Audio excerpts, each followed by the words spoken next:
আসসালামু আলাইকুম ওয়া রাহমাতুল্লাহি ওয়া বারাকাতুহু।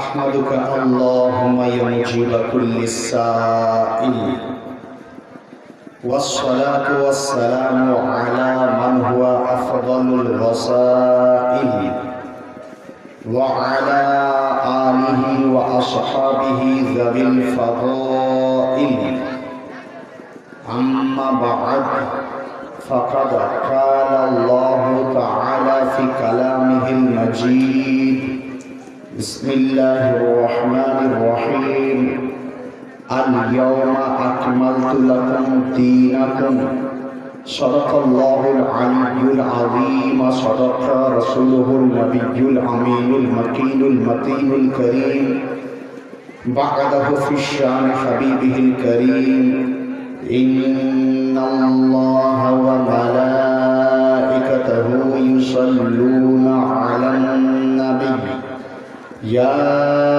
أيها الذين آمنوا صلوا عليه وسلموا تسليما اللهم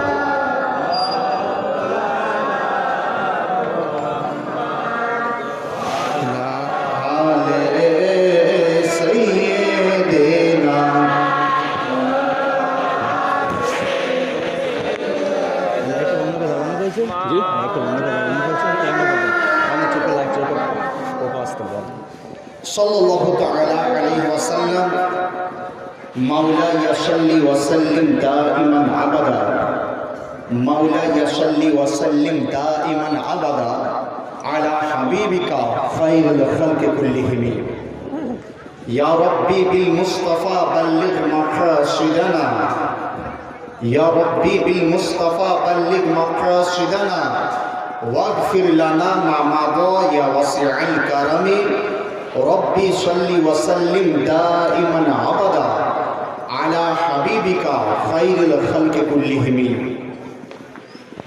मोमिन वो है जो उनकी इज्जत पे मरे दिल से, मोमिन वो है जो उनकी इज्जत पे मरे दिल से, ताज़ीम भी करता है नजदी मगर मरे दिल से।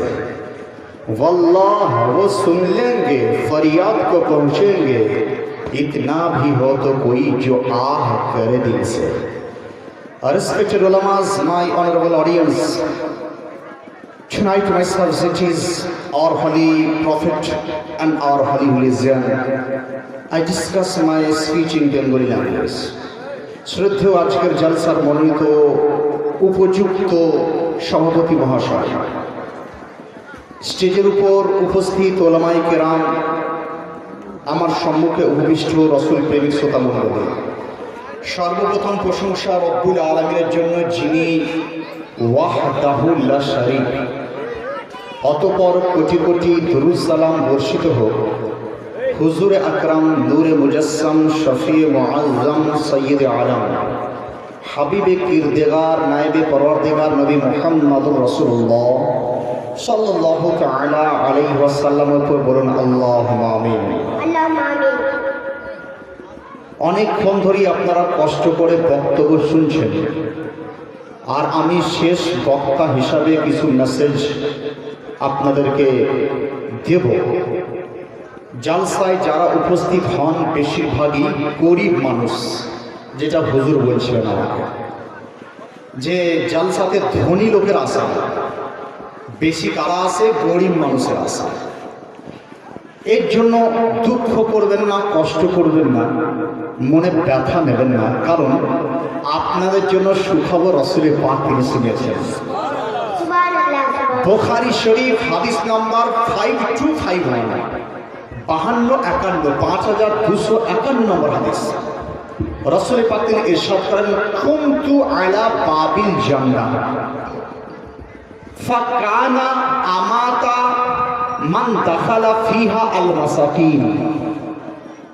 I stood at the gate of paradise and saw the majority of people who entered in Jannah were poor, রাসূল পাক ইরশাদ করেন যে আমি জান্নাতের গেটের মধ্যে দাঁড়িয়েছিলাম, দাঁড়িয়ে ঝুঁকি মেরে দেখি যে জান্নাতের বেশি কারা রয়েছে, জান্নাতের অধিবাসী অধিকাংশ কারা।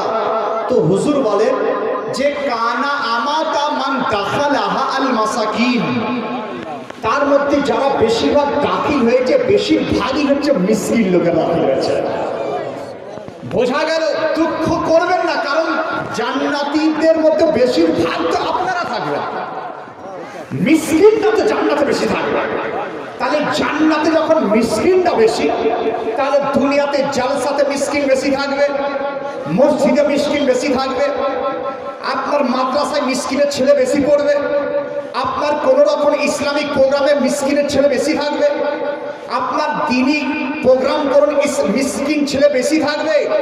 এখান থেকে প্রুফ এটাই হয়ে গেল যে আমার আকাই করিম এই মিসকিনদের জন্য সুখবর দিয়ে শুনিয়েছিলেন। তাহলে এখান থেকে আপনারা বুঝতে পারবেন। এরপরে আপনাদেরকে একটা পয়েন্ট বলে দিই। আবার দেখুন যে আমাদের ওলামায়ে কেরাম মাওলানা ইলিয়াস সাহেব বলুন, হুজুর সাহেব বলুন, ওনারা জালসা দিয়েছেন, একটা টার্গেট কিন্তু তার মাথায় রয়েছে। আপনি বলুন কেমন টার্গেট?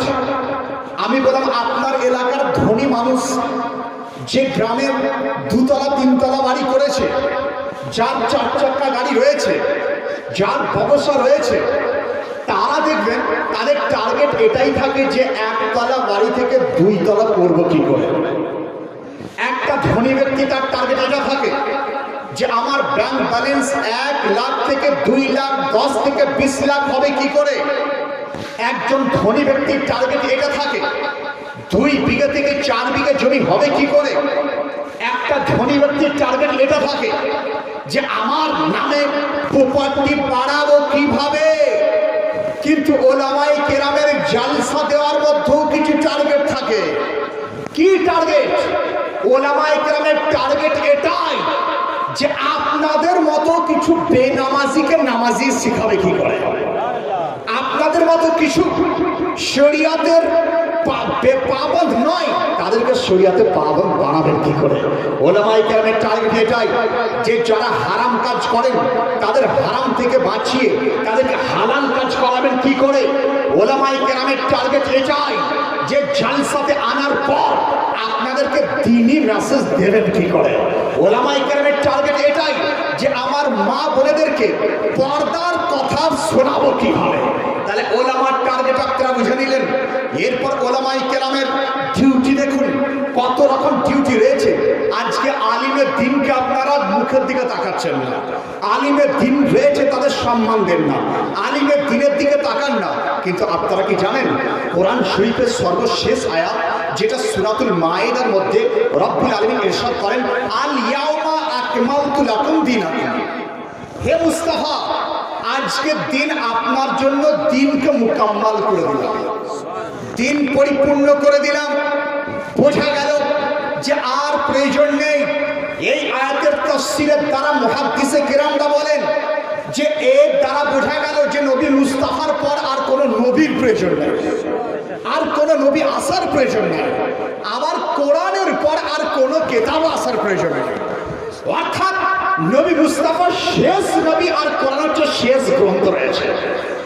সাহাবী আরজ করেন ইয়া রাসূলুল্লাহ ইয়া হাবিবাল্লাহ, আমাদের মধ্যে কোনো সমস্যা হলে আপনার কাছে চলে আসি, আপনার দ্বারস্থ হই, আপনাকে জিজ্ঞাসা করি তো ইয়া রাসূলুল্লাহ আমাদের পরে যারা আসবে, আপনার পর্দা নেওয়ার পর যারা আসবে তারা কোথায় যাবে? প্রশ্নের উত্তর পাওয়ার জন্য যাবে কোথায়? আমরা তো আপনার কাছে মনের মধ্যে কোনো প্রবলেম এলে তাহলে সবটা আপনার কাছে করে নিই। ইয়া রাসূলুল্লাহ আপনার দরবার এসে প্রশ্ন করি, উত্তর আপনি দিয়ে দেন, আপনার কাছে সওয়াল করি, জবাব আপনি দিয়ে দেন, আপনার কাছে কোশ্চেন করি, অ্যান্সার আপনি দিয়ে দেন। ইয়া রাসূলুল্লাহ আপনার পরে আমরা যাব কোথায়? সাহাবায়ে কেরামের পরে তাবেঈনরা যাবে কোথায়? মুসলমানরা যাবে কোথায়? তো রাসূল পাক তিনি ইরশাদ করেন, শোনো, কোরআন শরীফের মধ্যে আবার ইরশাদ হয়ে যায় ফাসআলু আহলা যিকরি ইন কুনতুম লা তা'লামুন। তোমরা জিজ্ঞাসা করো সেই ব্যক্তিদের যেটা তোমরা জানো না, যারা জানে তাদেরকে জিজ্ঞাসা করো।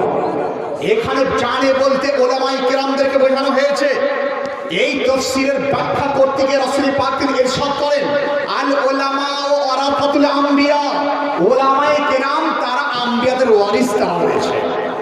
এর দ্বারা প্রমাণ তিনি করলেন, রাসূল পাক তিনি বোঝাতে চাইলেন, হে সাহাবী, যেমন আমার কাছে তোমরা এসে প্রশ্নের উত্তর জিজ্ঞাসা করো, আমার কাছে মনের সংশয় যেমন মিটিয়ে দাও, আমার কাছে প্রবলেম যেমন সলভ তোমরা করো, আমার পরবর্তীতে যখন কোনো সমস্যার সম্মুখীন হবে, যাবে কোথায়?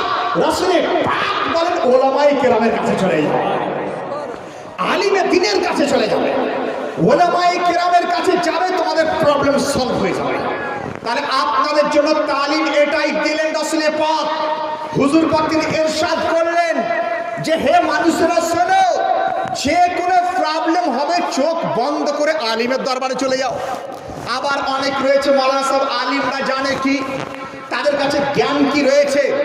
আমি যদি আপনাদের মধ্যে কাউকে জিজ্ঞাসা করি যে একটা ব্যক্তির নাম বলুন যে সবচেয়ে জ্ঞানী ব্যক্তি, তা আপনি কোনো মাস্টারের নাম বলবেন, কোনো ডাক্তারের নাম বলবেন, কোনো প্রফেসরের নাম বলবেন, কোনো উকিলের নাম বলবেন, কোনো ব্যারিস্টারের নাম বলবেন। কিন্তু দেখুন ইসলামের ল কি, কোনো ব্যারিস্টার সবচেয়ে শিক্ষিত নয়। হ্যাঁ, শিক্ষিত বটে, সর্বশিক্ষিত তাকে বলা যায় না। ডাক্তার শিক্ষিত বটে, সর্বশিক্ষিত বলা যায় না।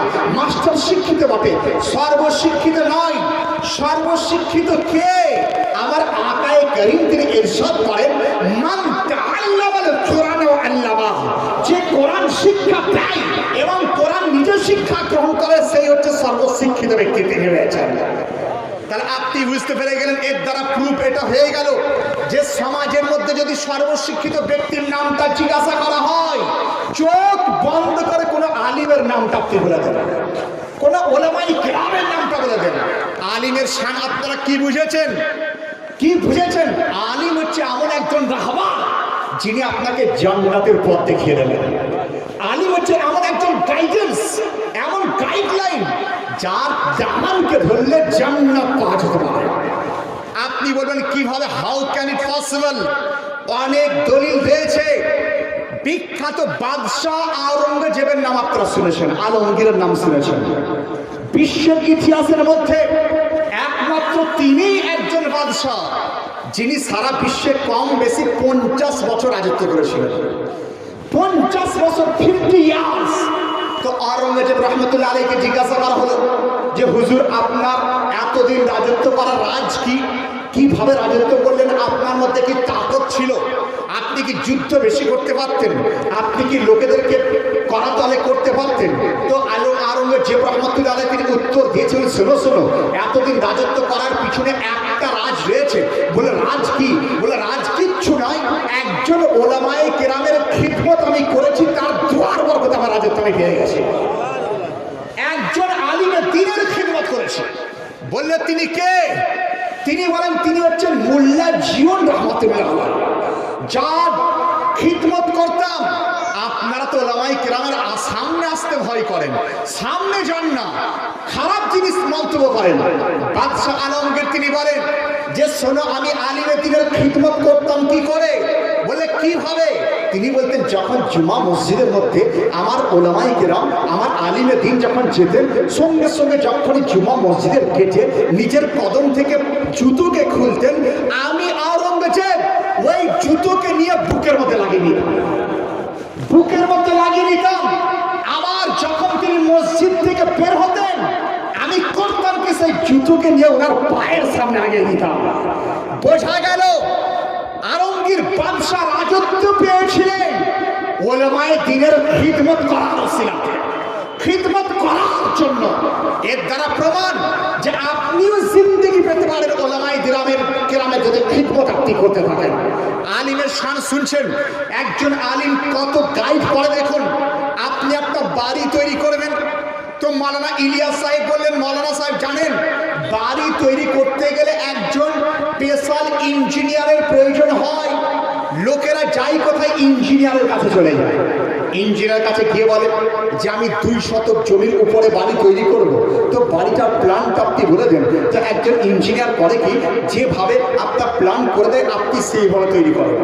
কিন্তু আপনি কি জানেন ইঞ্জিনিয়ারিং প্ল্যানের বাড়ি সেটা জাহান্নাম হতে পারে, জান্নাত হতে পারে, তার দ্বারা জান্নাত যাওয়া যেতে পারে না, তার মধ্যে জান্নাতি খুশি পাওয়া যেতে পারে না।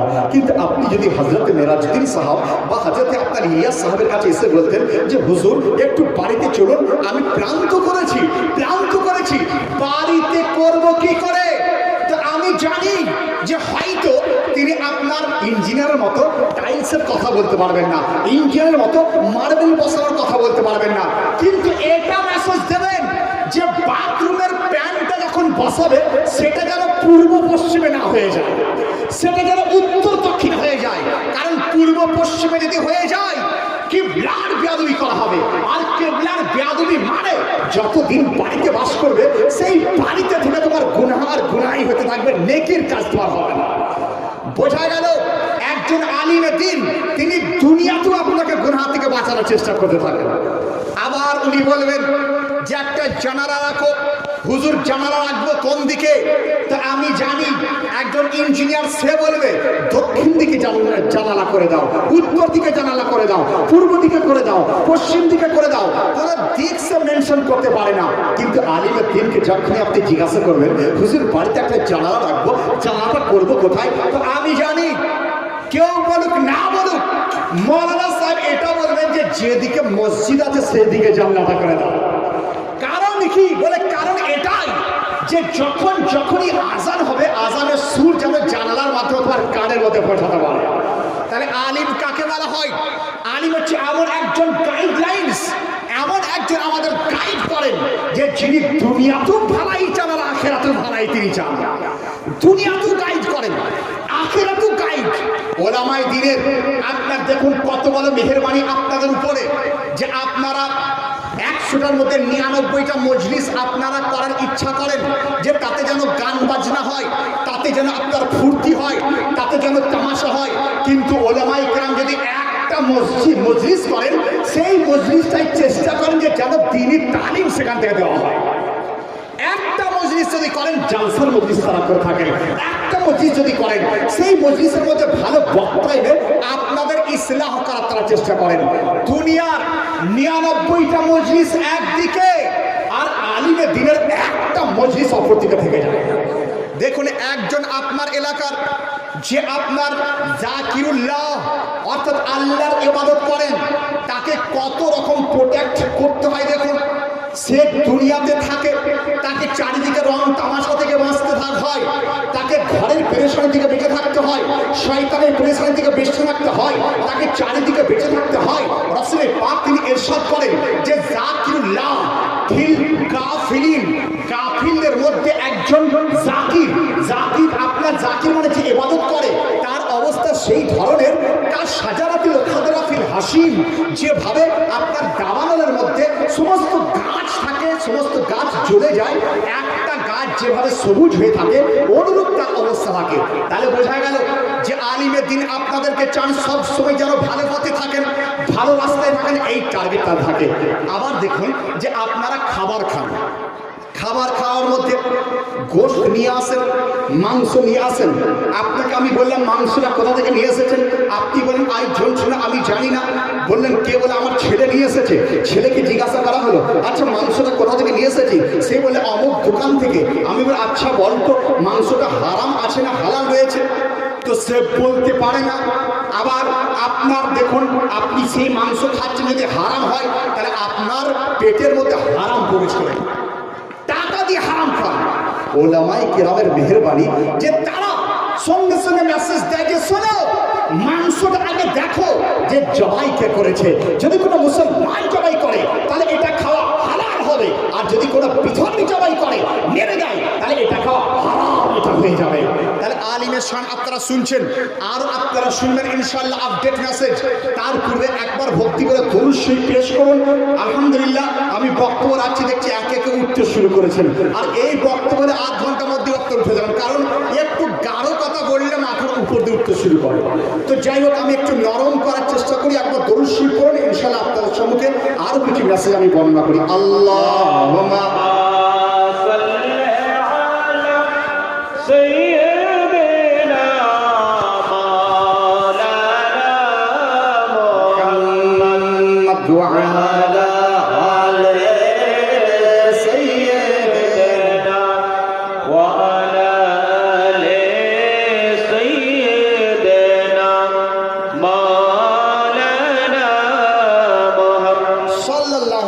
সাল্লাম এই মজলিস সাজানোর উদ্দেশ্য এটাই যে আপনাদেরকে ইসলামের কথা বলা, ইসলাম সম্বন্ধে জানা। একটা জালসার মজলিস মনের সংশয়কে দূর করে দেয়, একটা জালসার মজলিস মনের মধ্যে উলঝানকে শেষ করে দেয়। আপনি বলবেন কিভাবে? আমি বললাম দেখুন, একটা মজলিস আমরা করি তার তারাতে এটা মেসেজ দিই যে আমাদের রব হচ্ছে এক রব, আমাদের আল্লাহ এক। আমরা কি বলি? লা ইলাহা ইল্লাল্লাহ মুহাম্মাদুর রাসূলুল্লাহ। তাহলে আল্লাহ এক। একটা মজলিস আপনার মনের সংশয় দূর করে দেয়। আপনি বলুন কিভাবে? একটা বিধর্মী সে চিন্তা করে রব কাকে বলবো, কখনো সে বলে ইটকে রব বলবো, না সূর্যকে রব বলবো, না গাছকে রব বলবো, না নদীকে রব বলবো, না নালাকে রব বলবো। তারা রবের করে পরিচয় পায় না। একটার পর একটা আজকে একটাকে রব বললো, তারপরে আপনার গাছকে দেখার পর রব বলে, আবার সাপকে দেখে নিল, সাপকে দেখার পর বলে সাপটাই হচ্ছে আমাদের রব। নাউজুবিল্লাহ। এইভাবে তার মনে সংশয় থেকে যায়, সংশয় থেকে যায়। দিনের বেলায় সূর্যকে যখন পূর্ব আকাশে উঠতে দেখে, দেখার পর বলে এটাই হচ্ছে আমাদের রব, কারণ সূর্যের এত রোশনি যে পুরো দুনিয়াকে আলোকিত করে দেয়। কিন্তু রাত্রিবেলায় যখন সূর্য ডুবে যায় তখন তার মন ভেঙে যায়। সে বলে যাকে রব বললাম সে ডুবে গেল, রব কখনো ডুবতে পারে না। আবার সন্ধ্যেবেলায় চাঁদ উঠে গেল, সে বলে চাঁদ আমাদের রব, কিন্তু চাঁদ যখন ডুবে গেল বলে যে রব হবে সে ডুবতে পারে না। মনের মধ্যে সংশয়। সাপ দেখার পর বলে যে সাপ এক ছোবল মারলে মারা যায়, মানে এটা রব। আবার যখন সাপ মারা যায় সে বলে এটা রব হতে পারে না। তাহলে যে ইসলাম কবুল করেনি তার মনের মধ্যে কত রকম সংশয় থাকে, রবের পরিচয় পায় না।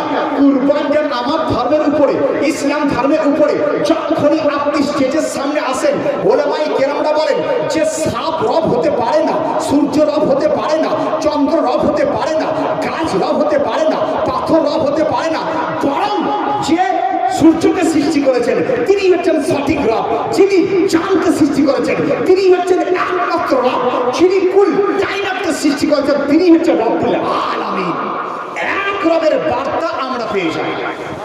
আবার তারা বলে যে তাদের শক্তি রয়েছে, সাপের শক্তি রয়েছে, সূর্যের শক্তি রয়েছে, পাথরের শক্তি রয়েছে। আমরা বললাম যদি শক্তির নাম রব হয় তাহলে সূর্যের থেকেও তাকে রব করা প্রয়োজন ছিল, যার ইশারাতে সূর্য পশ্চিম আকাশে উদিত হয়ে যেত। যদি তোমরা বলো শক্তির নাম রব, তাহলে তাকে রব করা প্রয়োজন ছিল, যার ইশারাতে চন্দ্র দ্বিখণ্ডিত হয়ে যেত। রব যদি তোমরা বলো শক্তির নাম রব, তাহলে যার ইশারায় সমুদ্রের পানি এদিক ওদিক হয়ে যেত, তাকে রব করা প্রয়োজন ছিল। আপনি বলেন মনাসাব কার দ্বারা সমুদ্রের পানি, দরিয়ার পানি এদিক ওদিক হয়ে যেত? শোনার চেষ্টা করুন। একজন বিখ্যাত সাহাবী যার নাম আমর বিন আস কোথায় গেলেন? তিনি শাসনকর্তা হয়ে চলে গেলেন মিশর, আফ্রিকা মহাদেশে। তো মিশরে যাওয়ার পর দেখতেন যে নীল নদীর পানি শুকিয়ে যেত, পানি শুকিয়ে যাচ্ছে, বইছে না। তো সেই মুহূর্তে করা হতো কি, একজন যুবতী মেয়েকে কেটে ওই পানির মধ্যে দিয়ে দেওয়া হতো।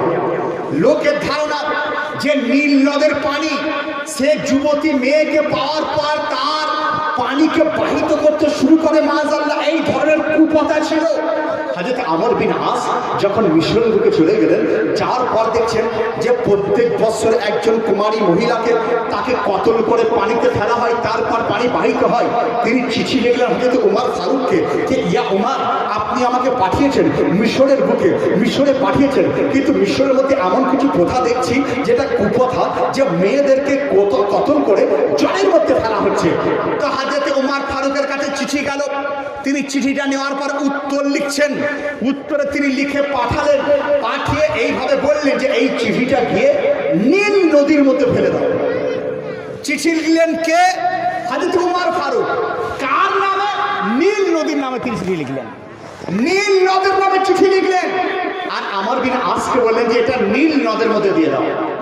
হযরত আমর বিন আস তিনি চিঠি নিয়ে যাওয়ার পর নীল নদীর মধ্যে ফেলে দিলেন। চিঠিতে কি লেখা ছিল জানেন? চিঠিতে এটাই লেখা ছিল, হে দরিয়া হে নদী, যদি তুমি তোমার নিজের ইচ্ছায় বাহিত হও তাহলে তোমার যা ইচ্ছা তাই করো, আর যদি আল্লাহর হুকুমে বাহিত হও, আমি রবের বান্দা উমর বলছি, আমার দ্বারা তুমি বাহিত হয়ে যাও। আল্লাহর বান্দা আমি, যে রবের দ্বারা রবের নামে বাহিত হও, তুমি আজকে বাহিত হতে শুরু করো। যখনই চিঠিটা নীল নদের ফেলা, আমার বিন আস বলেন যে পানি থাকেনি, পুরো নদী একদম পানিতে ভরপুর হয়ে গেছিল। বোঝা গেল যে নবীর গোলাম যারা, তাদের দ্বারা দরিয়া তাদের কথা শুনতো। তাহলে যারা শক্তিশালী কিছু লোক বলে যে পাহাড়ের শক্তি রয়েছে তাকে দেবতা বলবো, আমরা বললাম যে পাহাড়কে নয়, যে পাহাড় যাদের হুকুমে চলতো তাহলে তাদেরকে দেবতা বলা প্রয়োজন রয়েছে। বলে কিভাবে? একবার উমর ফারুক তিনি উহুদ পাহাড়ের উপরে উঠেছিলেন, উহুদ পাহাড়ে জলজলা শুরু হয়ে গেল, পাহাড় ছুটতে শুরু হয়ে গেল। উমর ফারুক এক লাত মেরেছিলেন, লাত মেরে তিনি বলেন, হে উহুদ শোনো, তুমি যদি নিজের হুকুমে লড়ছো তাহলে তোমার এখতিয়ার, আর যদি আল্লাহর হুকুমে লড়ো তাহলে তুমি বন্ধ হয়ে যাও। লাত মারার পর ওই পাহাড়ের দোলনা বন্ধ হয়ে গেছিল। বোঝা গেল যে বিধর্মীরা বলে যে শক্তি দেখার কারণে রব বলি, আমরা বললাম তাহলে উমর ফারুককে রব করা প্রয়োজন রয়েছে, কিন্তু না, উমর কে ছিলেন? হযরত উমর তিনি বলেন যে আমি সেই আকায়ে করিমের গোলাম, যে আকায়ে করিম রাতকে রাত আল্লাহর ইবাদতে মশগুল দিয়ে থাকতেন, আল্লাহর ইবাদতে মশগুল। মা আয়েশা সিদ্দিকা ইরশাদ করেন, ইয়া রাসূলুল্লাহ, ইয়া হাবিবাল্লাহ, আপনি এত ইবাদত করেন কেন? রাসূলে পাক তিনি বলছিলেন যে আমি কি আমার রবের শুকরিয়া আদায় করব না, শুকরিয়া আদায় করব না? এর দ্বারা প্রমাণিত হলো যে রব হচ্ছেন এক, একটা জালসাতেই আমাদের মনের সংশয়টা দূর হয়ে যায়। ইসলাম কবুল করলে আপনার মনের সংশয় দূর হয়ে যায়। আপনারা অনেকেই শুনেছেন, খুব ইম্পর্টেন্ট কথা আপনাকে বলছি, তাহলে আপনারা ইসলামকে জানানো, এটা হচ্ছে আমাদের মেন উদ্দেশ্য। ইসলাম সম্বন্ধে বলা আমাদের মেন উদ্দেশ্য, রাসূল পাক সম্বন্ধে বলা আমাদের মেন উদ্দেশ্য। আমরা এই জালসাতে এসে রব এক এটা যেমন জানতে পারি, আর কি জানতে পারি আর মানি এটাই। আর আমরা তো ঈমান রেখেছি প্রথম থেকে, মায়ের দুধ পান জন্মানোর পর থেকে, জন্মানো থেকে আমাদের ঈমান এসছে, বুঝলেন? ঈমান আমরা মায়ের দুধ থেকে আমরা পেয়ে গেছি। দ্বিতীয়, রাসূলে পাক সাহেবের আওলাদকে আমরা জানি শেষ নবী হিসাবে। রাসূল পাকের শান আমি কি করব তার বয়ান, রাসূল পাকের শান রব্বুল আলামিন করেন বয়ান। সূরা আলাম নাশরের মধ্যে রব্বুল আলামিন তিনি ইরশাদ করেন, ওয়া রাফা'না লাকা যিকরা, হে হাবিব আপনার মানকে, আপনার ইজ্জতকে, আপনার শানকে আমি বাড়িয়েছি, আপনার শানকে বাড়িয়েছি। দেখুন আজকালকার কিছু কিছু লোক তারা হয়েছে, তারা বলে নবীর শানকে কমিয়ে দেবো, নবীর শানকে ঘটিয়ে দেবো। আমি বললাম বেকুব নালায়েক কিভাবে? তারা বলে নবীর জিকির করবো না। আমি বললাম তোদের মতো লাখ লাখ লোক যদি নবীর জিকির না করে কিচ্ছু যায় আসে না, কিচ্ছু যায় আসে না। কারণ রবের শান, নবীর শানকে আমার রব তিনি বাড়িয়েছেন, নবীর শানকে রব বাড়িয়েছেন। আপনারা কামারতোর গ্রামের বাসিন্দা, আমি প্রশ্ন করতে চাই, যদি আপনারা নবীর জিকির না করেন, নবী পাকের কিচ্ছু কম আসবে না, কিচ্ছু কম আসে না। কারণ নবীর জিকির রব্বুল আলামিন তিনি করে দিয়েছেন। রব্বুল আলামিন তিনি বলেন, ওয়া রাফা'না লাকা যিকরা, হে হাবিব আপনার মানকে, আপনার ইজ্জতকে বাড়িয়েছি। কেমন বাড়িয়েছেন? যে প্রত্যেক সময়, প্রত্যেক ঘন্টা, প্রত্যেক মিনিট, প্রত্যেক সেকেন্ডে নবী মুস্তাফার চর্চা সারা বিশ্বতে গুঞ্জিত হচ্ছে, সারা বিশ্ব নবীর চর্চা প্রত্যেক সেকেন্ডে গুঞ্জিত হচ্ছে। আর একবার নয়, এক সেকেন্ডে কয়েকশো কোটি বার, কেন অগন্তি বার নবীর তারিখ গুঞ্জিত হয়ে যায়। একটা উদাহরণ দেবো, বোঝার চেষ্টা করবেন। মৌলানা ইলিয়াস সাহেবের গ্রামের বাসিন্দা, শিক্ষিত লোক আপনারা। আমি বেশি সুরের দিকে যাচ্ছি না, কারণ আপনার এলাকাতে অনেকে বলে মৌলভী সাহেব সুর করে না, এই করে না, যে কারণে আমাদেরকে একটু চাপের মধ্যে পড়তে হয়। কিন্তু আজকে সুর এখনো পর্যন্ত করিনি, একটু বোঝার চেষ্টা করুন। আমি পয়েন্ট এটাই করলাম যে নবীর তারিখ সারা বিশ্বে সর্বদা সব সময় হয়ে আছে, সব সময় হচ্ছে। আপনি বলেন কিভাবে? দেখুন শিক্ষিত এলাকার লোক, আপনারা জানেন যে আমাদের পূর্ব দিকে যে দেশ আছে, বিশ্বের পূর্ব দিকে দেশ, তাকে জাপান বলা হয়, উদীয়মান সূর্যের দেশ বলা হয়। ইলিয়াস স্যার একটু শোনার চেষ্টা করুন। তাহলে উদীয়মান সূর্যের দেশ জাপান, সেখানে সূর্য আগে ওঠে, আর সূর্য আগে ওঠে মানে সেখানে ফজরের ওয়াক্ত আগে হয়, জোহরের ওয়াক্ত আগে হয়, আসরের ওয়াক্ত আগে হয়, মাগরিবের ওয়াক্ত আগে হয়, এশার ওয়াক্তটা আগে হয়ে যায়। নবীর তারিফ সারা বিশ্বে সর্বদা সবসময় হচ্ছে। পয়েন্ট বোঝানোর চেষ্টা করছি, বুঝুন। তাহলে জাপানে কোনো একটা মানুষ আজান দিতে শুরু করলো, জাপানের টোকিও শহরে, আশহাদু আল্লা ইলাহা ইল্লাল্লাহ, আল্লাহর জিকির করলো। তারপরে পরে নবী মুস্তাফার জিকির আশহাদু আন্না মুহাম্মাদুর রাসূলুল্লাহ, নবীর তারিফ করলো। রব্বুল আলামিন তিনি ইরশাদ করেন, হে মুস্তাফা, আপনার মানকে এত বাড়িয়েছি যে আজানের মধ্যে আমার জিকিরের পরে আপনার জিকিরকে করে দিয়েছে। আজানের মধ্যে আমার জিকির, তারপরে তোমার জিকির। তো টোকিও শহরে একজন মুয়াজ্জিন আজান দিচ্ছে, আশহাদু আন্না মুহাম্মাদুর রাসূলুল্লাহ। বোঝা গেল নবীর তারিফ হচ্ছে। আমার পয়েন্ট এটাই, সর্বদা সর্বসময় নবীর তারিফ সারা বিশ্বে গঞ্জিত হচ্ছে। টোকিও শহরে আজান শেষ হয়নি, তার পশ্চিম দিকে আমরা যারা ভূগোল পড়েছি 8, 9, 10 আমরা জানি যে 1 ডিগ্রি দ্রাঘিমার জন্য কত মিনিট সময় পার্থক্য? 4 মিনিট সময় পার্থক্য। ঠিক বলছি তো? শিক্ষিত লোক আছে তো? 4 মিনিট সময় পার্থক্য। তো আজান দিচ্ছেন গলা কাঁপিয়ে কাঁপিয়ে, তাহলে 1 ডিগ্রি ধরুন, এখানে 1 ডিগ্রি, তারপরে 1 ডিগ্রি, এই মার্জের পেজটা 4 মিনিট সময়ের পার্থক্য। তো এই মাঝেও তো অনেক দেশ রয়েছে, বোঝা গেল জাপানের মুয়াজ্জিন নবীর তারিফ করছে, এখনো শেষ হয়নি, তার পশ্চিম দিকে মুয়াজ্জিন সে দাঁড়িয়ে আজান দিতে শুরু করে দিয়েছে।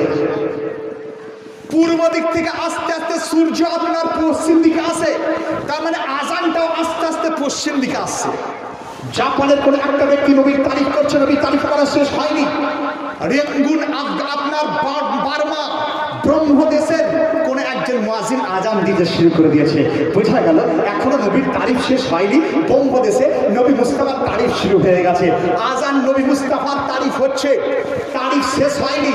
তার পশ্চিম দিকের দেশ বাংলাদেশ, ঢাকা শহরের মুয়াজ্জিন আজান দিতে শুরু করে দিয়েছে। আজান এখনো ঢাকাতে শেষ হয়নি, কলকাতার নাখোদার ইমাম নবীর তারিফ করতে শুরু করে দিয়েছে। নবীর তারিফ এখনো মুনকাতা হয়নি, চলতে শুরু করেছে। আপনার বিহারের পাটনা শহরে, বারসই কিংবা বলরামপুর এলাকার মুয়াজ্জিন আজান দিতে শুরু করে দিয়েছে, এখনো আজান শেষ হয়নি। আপনার তারপরে পশ্চিম দিকে ফজরের আজান কিন্তু আস্তে আস্তে আগিয়ে যাচ্ছে। বিহারের পর থেকে আজান আপনার বিহারের আগে ওয়াক্ত চলে আসে, তারপরে আপনার উত্তরপ্রদেশ, তারপরে পাঞ্জাব, তারপরে পাকিস্তান, এইভাবে ওয়াক্ত আস্তে আস্তে আগিয়ে যাচ্ছে। বোঝা গেল বাংলাদেশে নবীর তারিফ শেষ হয়নি, কলকাতায় নবীর তারিফ শুরু হয়ে গেছে। কলকাতায় নবীর তারিফ শেষ হয়নি, আপনার বিহারে নবীর তারিফ শুরু হয়ে গেছে। বিহারে নবীর তারিফ শেষ হয়নি, উত্তরপ্রদেশে নবীর তারিফ শুরু হয়ে গেছে। উত্তরপ্রদেশে নবীর তারিফ শেষ হয়নি, দিল্লির বুকে নবীর তারিফ শুরু হয়ে গেছে। দিল্লিতে নবীর তারিফ এখনো শেষ হয়নি। পাঞ্জাবের বুকে রাসূল পাকের তারিফ শুরু হয়ে গেছে, পাঞ্জাবের রাসূলের তারিফ শেষ হয়নি। পাকিস্তানের বুকে রাসূল পাকের তারিফ শুরু হয়ে গেছে, পাকিস্তানে এখনো নবীর তারিফ শেষ হয়নি। আপনার সৌদি আরবে মক্কা শরীফে নবীর তারিফ শুরু হয়ে গেছে। যখনই মক্কাতে আপনার ফজরের টাইম, অপরদিকে আবার জোহরের টাইম আপনার পূর্ব দিকে শুরু হয়ে গেছে। মক্কাতে যখন আপনার ফজরের টাইম, তখন আপনার পূর্ব দিকে জাপান জোহরের টাইম শুরু হয়ে গেছে। তাহলে একই টাইমে রাসূল পাকের তারিফ সারা বিশ্বে গুঞ্জিত হচ্ছে। আবার যখন আপনার আসরের সময়, যখন আপনার জোহরের টাইম হলো আপনার সৌদিতে, তখন আসরের সময়, মাগরিবের সময় হচ্ছে জাপানে। এইভাবে আজান পশ্চিমে যেতে শুরু হয়েছে, এখন বিশ্বের শেষ প্রান্তে পৌঁছায়নি, আবার জাপানের মধ্যে ফজরের আজান শুরু হয়ে গেছে। বোঝা গেল 1 মিনিট নবীর তারিখ কোথাও বন্ধ নয়। দিল্লির তাজদার তিনি এটাই বলেন, আসবে তাজা ছেড়ে ছাড়, ফাসবে তুরকা ধুম থাম, কান জিধর লাগাইয়ে তেরে হি রাস্তা হ্যায়। বক্তব্য বুঝতে পারলেন কিনা? বুঝতে পারলেন না, আপনারা বুঝবেন। আমাকে ইলিয়াস সাহেব যেভাবে গাইড করেছেন, বলতে বলেছেন, আমি সেভাবে বলে যাচ্ছি। কারণ আমার বক্তব্য কালিয়াচক ময়দানে যে বক্তব্য হয়েছিল বুঝলেন, এইটুকু বলার সময় কয়েক জায়গা থেকে নাড়া লাগতে শুরু হয়েছিল। কিন্তু আপনারা এমন অবস্থা যে না নাড়া না চুপচাপ বসে রয়েছেন, সুবহানাল্লাহ আপনারা বলছেন না। সুবহানাল্লাহ বলার চেষ্টা করেন, তাহলে জানবো যে আপনারা কমসে কম যে আমার জলসা দিল থেকে আপনার শোনার চেষ্টা করছেন। দেখুন তার রসুল পাকের তারিফ আপনার এমন হয়েছে, এমন রসুল পাকের তারিফে সারা বিশ্বে তারিফ হয়েছে। আমার নবীর তারিফ করতে গিয়ে বরেলির তাজদার আলা হযরত আজিমুল মারতাবা মুজাদ্দিদুল মিল্লাহ। এইটা ছিল মেরাজের মাস। মেরাজের মাস শেষের দিকে, রজবের চাঁদ আজকালের মধ্যে উঠেছে না উঠবে গো, আপনার শাবানের চাঁদ, হ্যাঁ রজবের শেষ দিক।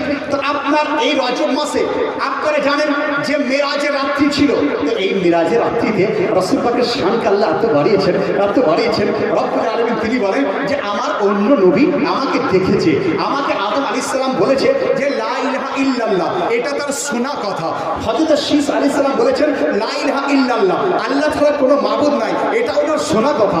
নূহ আলাইহিস সালাম তিনি বলেছেন লা ইলাহা ইল্লাল্লাহ, আল্লাহ ছাড়া কোনো মাবুদ নাই, এটা ওনার শোনা কথা। মুসা কালিমুল্লাহ বলেছেন লা ইলাহা ইল্লাল্লাহ, ওটা ওনার শোনা কথা। হযরত ঈসা রুহুল্লাহ তিনি বলেছেন লা ইলাহা ইল্লাল্লাহ, এটা ওনার শোনা কথা।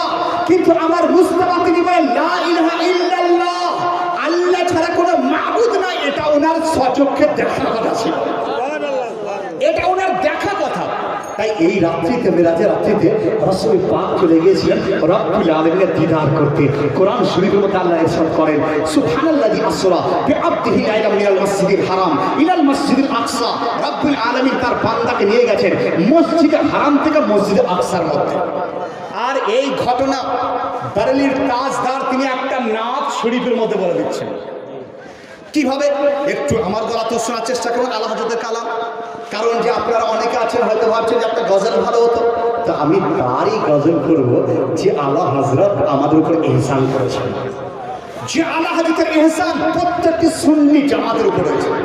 তো আলা হযরত তিনি বলেছেন বান্দা মিলনে কো করিবে হযরতে কাদির গয়া, बंदा मिलने को करीब हजरत कादिर गया, बंदा मिलने को करीब हजरत कादिर गया, लम्हाए बातिन में घूमने जलवाए जाहिर गया, लम्हाए बातिन में घूमने जलवाए जाहिर गया।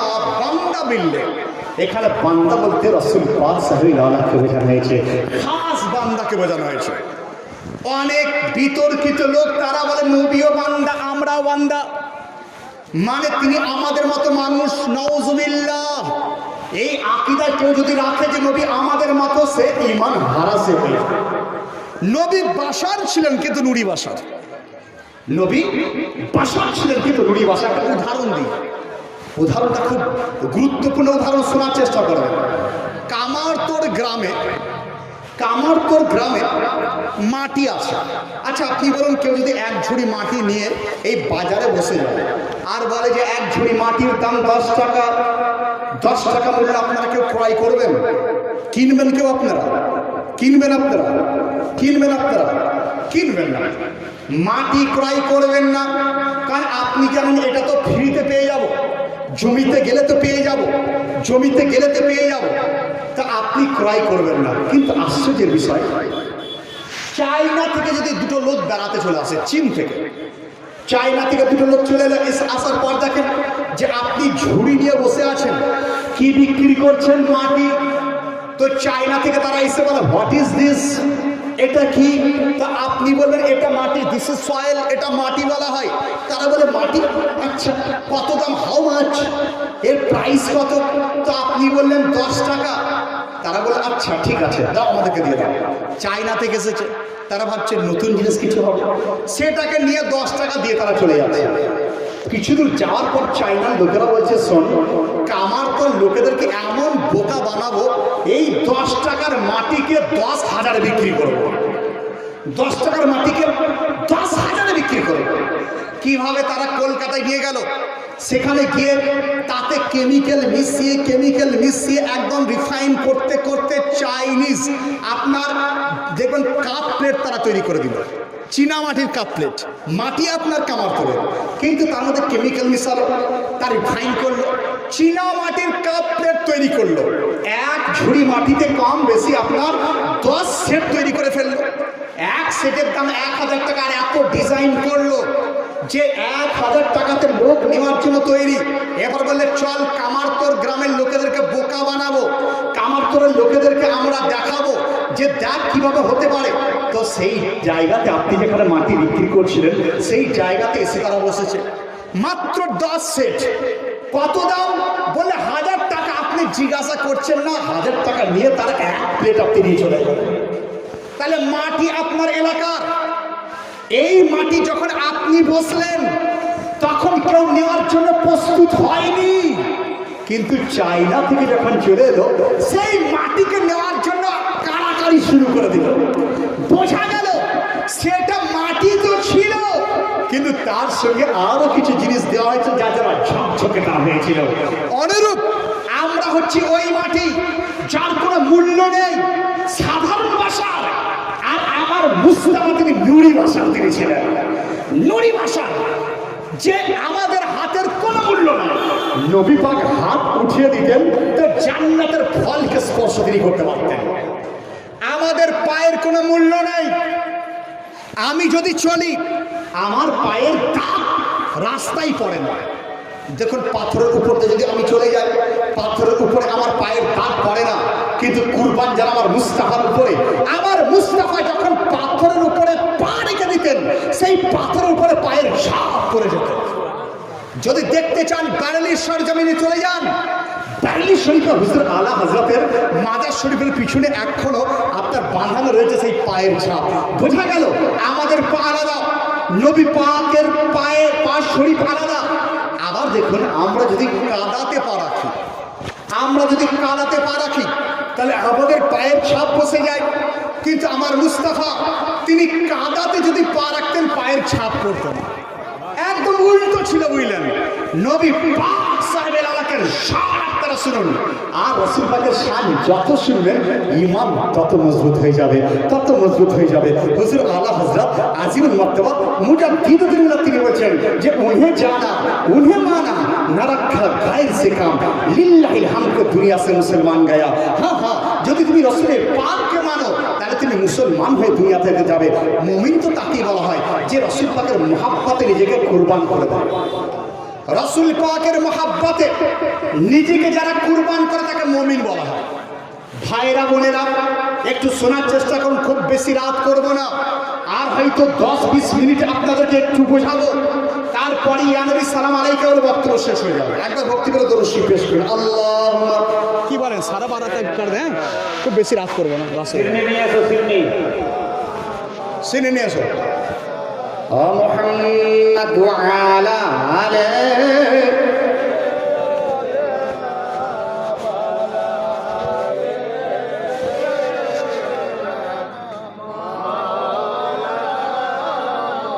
সাল্লাল্লাহু আলাইহি ওয়াসাল্লাম। তাহলে আপনারা বুঝছেন যে রাসূল পাকের তারিফ যত শুনবো আমাদের ঈমান মজবুত হয়ে যাবে।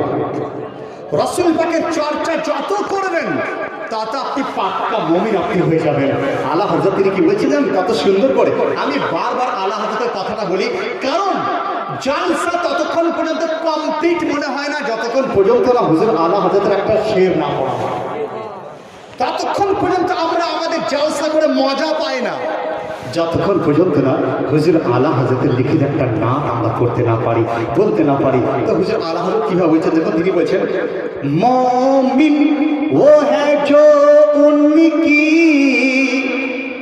इज्जत पे मरे दिल से, ताज़ीम भी करता है, नचती तो मरे दिल से।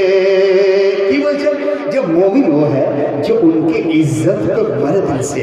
মুমিন তাকে বলা হয় যে রাসূল পাকের প্রেমে নিজেকে আপনার একদম কুরবান করে দেয়, মারে দিল সে কুরবান করে দেয়।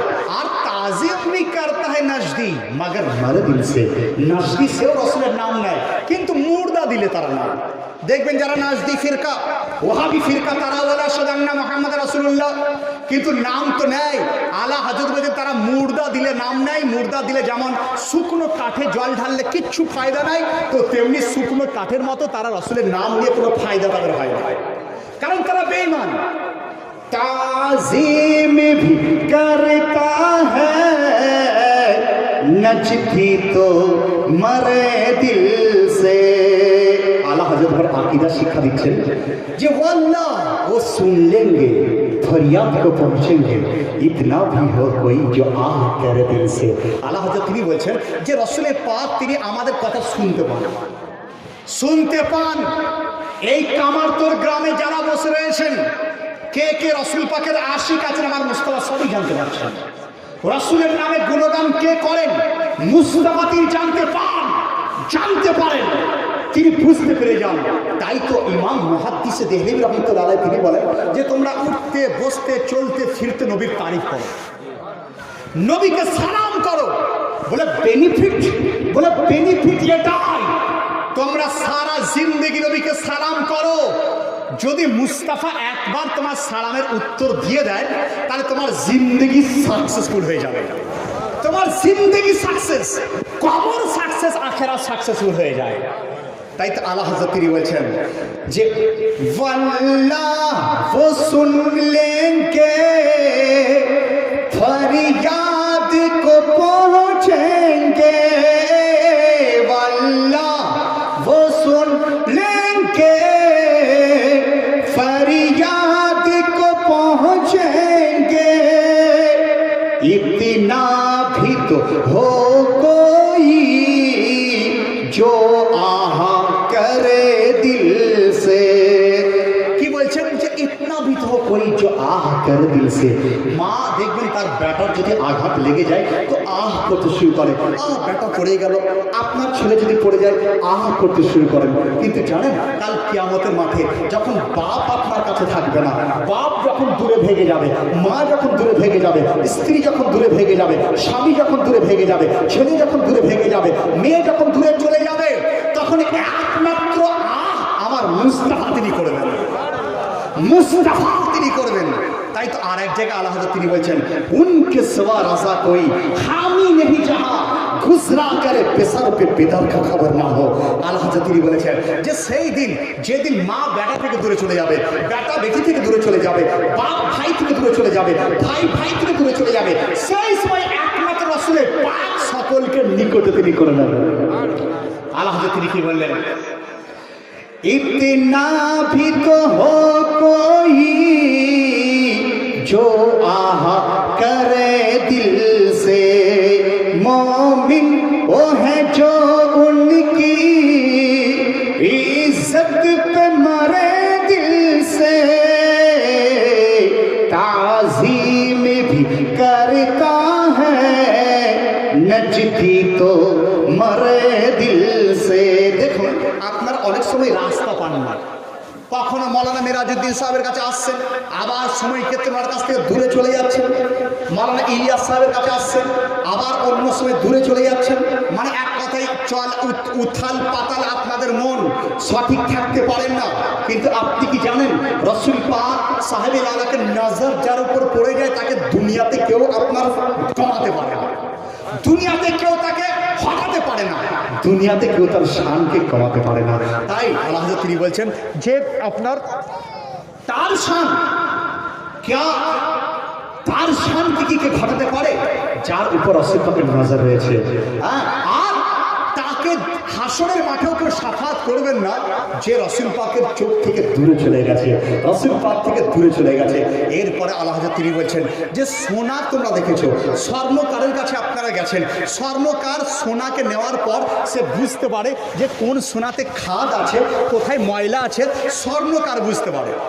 কোন একটা মালাকে নিয়ে গেলেন, মালাকে নিয়ে যাওয়ার পর স্বর্ণকারকে বলছেন আপনি বলে দেন এটা সঠিক আছে না নকল আছে। তো স্বর্ণকার সেটা দেখে বলে যে এতে খাদ মিশাল আছে। কি করে? আগুন দিয়ে সেই খাদটাকে বের করে আগুনে তাপাতে শুরু করে।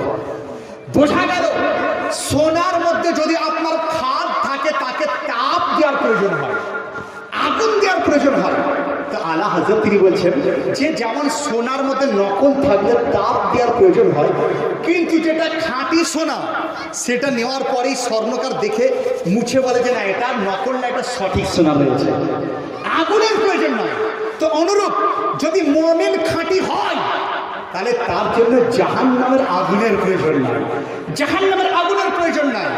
কারণ খাঁটি মুমিনকে জাহান্নামের আগুন জ্বালাতে পারে না। তো আলা হযরত তিনি কত সুন্দর তিনি বলছেন, দেখুন তিনি বলছেন সোনে কো तपाए जब कुछ मिल हो या कुछ मैल, সোনেকে তখন আমরা তাপাই যখন তার মধ্যে কোনো মিল থাকে এবং কিছু ময়লা থাকে। सोने को तपाए जब कुछ मील हो या कुछ मैल, क्या काम है जहन्नम के घर को खरे दिल से। তিনি বলছেন জাহান্নামের কি কাজ রয়েছে? ভর্ত আগুন, জাহান্নামের আগুনের কোনো কাজ নাই, মুমিনকে জ্বালাতে সে পাবে না। क्या काम है जहन्नम के घर को खरे दिल से, मोमिन वो है जो उनकी इज्जत पे मरे दिल से, ताज़ीम भी करता है नजदी तो मरे दिल से। লাশের আলা হযরত তিনি বলছেন যে আমরা রাসূল পাকের জিকির করি, তাজিম করি, সম্মান করি, কিন্তু সময় ক্ষেত্রে গাফিল হয়ে যায়। গাফিল মানে কি? আমরা বলি রাসূল পাকের, আমরা কি বলি নারা রিসালাত ইয়া রাসূলুল্লাহ, হুজুর কি দামান নেই ছড়েঙ্গে। তারপরে আবার করি কি যে আমরা নামাজ পড়ি না। কত বেকুব দেখুন, রাসূল পাকের নারাও লাগাচ্ছি আবার নামাজও পড়ছি না, তার মানে আমরা গাফিল হয়ে যাচ্ছি। তো আলা হযরত আমাদেরকে শিক্ষা দিচ্ছেন যে তোমরা নবীর তারিফ করছো আবার গাফিল কেন হয়ে যাচ্ছ? নিজেকে বোঝাচ্ছেন, নিজের উদ্দেশ্যে বলছেন, নিজেকে বোঝাচ্ছেন। আমি বলি যে দেখুন আমার ছেলে আমার কথা শোনে না, তার মানে আপনি বুঝবেন যে নিশ্চয়ই আমাদেরকে বোঝানোর চেষ্টা করছেন, তো আল্লাহ হযরত তিনি বলছেন এইভাবে, जिक्र करता है तू उनकी गफलत को जरा रोके, तारीफ ताजीम करता उनकी गफलत को जरा रोके, लिल्लाह रजा दिल से, हाँ दिल से, अरे दिल से, मोमिन वो है जो उनकी इज्जत पे मरे दिल से, ताजीम भी करता है। अपनी दिलन नचती तो मरे दिल से। তাহলে আপনারা বুঝলেন, শুনলেন তারিখ শেষ। প্রশ্ন কই যাই হোক, আলহামদুলিল্লাহ শুনলেন। এবার প্রশ্নের পর্ব, কয়েকটা প্রশ্নের উত্তর দিয়ে দিই, কারণ মনের সংশয় জলসার দ্বারা আপনার দূর হয়। প্রশ্ন করুন। পরপর যদি 3টি বাচ্চা সিজারের পর, তাহলে কি বাচ্চা বন্ধ করা যাবে? পরপর 3টি সিজার। দেখুন এখন এত আপনারা দুর্বল হয়ে পড়েছেন যে সিজার করতে যাচ্ছেন। আমার তো মনে হয় যে সিজার বাচ্চা এটা নর্মালও হতে পারত, কিন্তু আপনারা নিজের ভুল নিজে করেছেন। ডাক্তার বলে 3টের পর যদি সিজার করা হয় আপনার ওই মহিলার ক্ষতি হতে পারে, মারা যেতে পারে। অতএব সেই ক্ষেত্রে আপনি যেহেতু নিজে ভুল নিজে করেছেন, 3টে সিজারের পরে ডাক্তার মানা যখন করছে, মারা আপনি চলে যাবেন, আপনার ভয় লাগছে, কিন্তু উচিত ছিল আল্লাহর উপর ভরসা করা, আল্লাহর উপর ভরসা করে সিজার না করা। কিন্তু আপনি সিজার করেছেন, তার জন্য আপনি ভুল করেছেন। এরপরে যে আপনাকে সিজার করতে হবে, বাচ্চা নেবো না, এই হুকুমটাকে তো আমরা দিতে পারি না, কারণ হায়াত মাওয়াতের মালিক হচ্ছেন আল্লাহ রাব্বুল আলামিন। আমি আজকে স্টেজে বলে যাই যে 3টের পরে আর সিজার করা যাবে না, বাচ্চা নেবেন না, এই হুকুম দেওয়ার মালিক আমি নই। শরিয়াতের জন্মদাতা আমার নবী মুস্তাফা সাল্লাল্লাহু আলাইহি ওয়াসাল্লাম, রাসূলে পাক শরিয়াতের জন্ম দিয়েছেন। রাসূলে পাক তিনি শরিয়াতের আইনকে এদিক ওদিক তিনি করতে পারতেন। অতএব এই হুকুমটা আমার পক্ষে দেওয়া সম্ভব নয়। যদি ডাক্তার বলে যে এই রোগীটা একদম নিঘাত মারা যাবে, তো সেই ক্ষেত্রে আপনারা চিন্তা ভাবনা করবেন যে যদি আপনার ডাক্তারের কথা শোনেন তো সেটা আপনার ব্যাপার। কিন্তু শরিয়ত বলে যে মৃত্যু, হায়াত আর মৃত্যুর মালিক রব্বুল আলামিন। যদি মওত থাকে তাহলে সিজার করলেও আপনার মওত হবে, সিজার না করলে আপনার মওত হবে। এটা আপনি বোঝার চেষ্টা করবেন। অতএব আল্লাহর উপর ভরসা করার চেষ্টা করবেন। সেকেন্ড কোশ্চেন, জানা যায় সালাম ফেরানোর সময় 4 তাকবীরের পরে হাত দুটো একসঙ্গে ছাড়বে না একটা একটা করে ছাড়বে? খুব সুন্দর প্রশ্ন। এটা নিয়ে অনেক বিতর্ক। দেখুন, অনেকে করে কি আসসালামু আলাইকুম ওয়া রাহমাতুল্লাহ এই ছেড়ে দিলে আবার এইটা। শরিয়ত বলে না, দুটো হাতকে একসঙ্গে ছেড়ে দিয়ে সালাম করো। এটা হচ্ছে শরিয়তের নিয়ম, আর প্রত্যেকটি কিতাবেই লেখা রয়েছে। নেক্সট কোশ্চেন, স্বামী নারাজ যদি থাকে আর স্ত্রী ওই অবস্থায় মারা যায়, তো স্ত্রীর অবস্থা কি হবে? স্বামী নারাজ, রাসূল পাক তিনি ইরশাদ করেন যে যদি আল্লাহ ব্যতীত কাউকে সিজদা করা জায়েজ থাকতো, তো আমি প্রত্যেক মহিলাদেরকে বলতাম তারা যেন তাদের স্বামীদেরকে সিজদা করে। তো স্বামীর শান আল্লাহ এত বাড়িয়েছেন, এত দিয়েছেন। অতএব স্বামী নারাজ থাকলে, স্ত্রী মারা গেল, তো সেই ক্ষেত্রে রব্বুল আলামিন যদি চান মাফ করতে পারেন, কিন্তু সে কিন্তু ভুল করে গেল। বুঝলেন, স্বামীকে কষ্ট দেওয়া ঠিক নয়, কারণ স্বামীর কাছে আপনার মাপ চেয়ে নিয়ে তার মাপ চেয়ে নেওয়া উচিত কাজ ছিল। সিটি গোল্ডের চুরি পরে নামাজ হবে কি? সিটি গোল্ডের চুড়ি ইত্যাদি ইত্যাদি এইসব পরা মহিলাদের জন্য জায়েজ নয়। কারণ ছেলেদের জন্য একমাত্র চাঁদির একটা আংটি ব্যতীত কোনো আপনার চলে না। আর মহিলাদের জন্য আপনার চাঁদি, সোনা ইত্যাদি আপনি পড়তে পারেন, কিন্তু সিটি গোল্ডের পরার নিয়ম শরিয়াতে নাই। কেতাব আপনার অনেক কেতাব থেকে আমি প্রমাণ লিখেছি। আমার সুন্নি দর্পণ পত্রিকাতে আমি লিখেছিলাম যে সিটি গোল্ডের চুড়ি, ইমিটেশনের আংটি এগুলো পরা শরিয়াতে বৈধ নয়, শরিয়াতের হুকুম দেয়নি। অতএব এগুলো না পড়াই হচ্ছে অতিরিক্ত। মেয়েরা যে নেল পালিশ লাগাচ্ছে লোকে, নেল পালিশ হচ্ছে আপনার পানি মানে পানি তার মধ্যে প্রবেশ করতে পারে না। আর পানি যদি প্রবেশ না করতে পারে তাহলে আপনার উজু হয় না, আর উজু যদি না হয় তার নামাজ হবে না। অতএব নেল পালিশ হচ্ছে এমন একটা জিনিস যে তার উপর আপনার অ্যাসিড দিয়ে আস্তরণ করে দেওয়া হয়। আর ইসলামের নিয়ম যে সমস্ত জায়গা, যে জায়গাগুলো ধোয়ার কথা বলা আছে, সেখানে যেন সঠিকভাবে পানি পৌঁছায়। কিন্তু আপনি যদি ওই নেল পালিশ পরেন তাহলে কিন্তু পানি তার ভেতরে ঢুকতে পারবে না। আর পানি ঢুকতে না পারলে আপনার শরীর পবিত্র থাকবে না, আর পবিত্র না থাকলে আপনার নামাজ সঠিক হবে না। আর অপবিত্র অবস্থায় নামাজ পড়লে নেকি তো দূরের কথা, গুনাহ আপনার হবে। এমনকি জেনে শুনে কেউ যদি নামাজ পড়ে অপবিত্র অবস্থায়, তার ঈমানও চলে যেতে পারে। 40 খানা ধনী ব্যক্তি খেতে পারে কি? 40 খানার একমাত্র মালিক হচ্ছেন আপনার গরিব মিসকিন। গরিব মিসকিন, ফকির ফোকারা তারা খাবে। অতএব ধনী ব্যক্তিদের এই খাওয়ার হুকুম নেই, শরিয়াত এর এজাজত দেয়নি। রিকোয়েস্ট অনুরোধ যে আমাদের পশ্চিমবঙ্গে কেন অনেক জায়গায় রেওয়াজ যে সকলকে দাওয়াত করা হয়, তো যারা ধনী লোক তারা অবশ্যই এই দাওয়াতে বলবেন যে এটা জায়েজ নয়, আমরা খেতে যাব না, এটা আপনারা মানা করে দেবেন। দাড়িহীন ব্যক্তি আজান দিলে আজান হবে? দাড়িহীন ব্যক্তি শরিয়াতের বাসার আছে নয়। দাড়ি রাখতে হবে এক মুস্তি দাড়ি যদি না থাকে তাহলে তার যেমন আপনার তার দ্বারা আজান দেওয়া শরিয়াতে জায়েজ নয়। আবার অনেক ক্ষেত্রে আছে তাকে আজান দোহরাতে হবে, নাহলে সেই আজানে নামাজও বলতে হয় না। মসজিদে অনেকে কথাবার্তা বলে, গল্প করে দুনিয়াবি, এটা কেমন? মসজিদের মধ্যে দুনিয়াবি কথা বললে কাল কিয়ামতের মাঠে তার অবস্থা খুবই করুণ পরিণত হবে।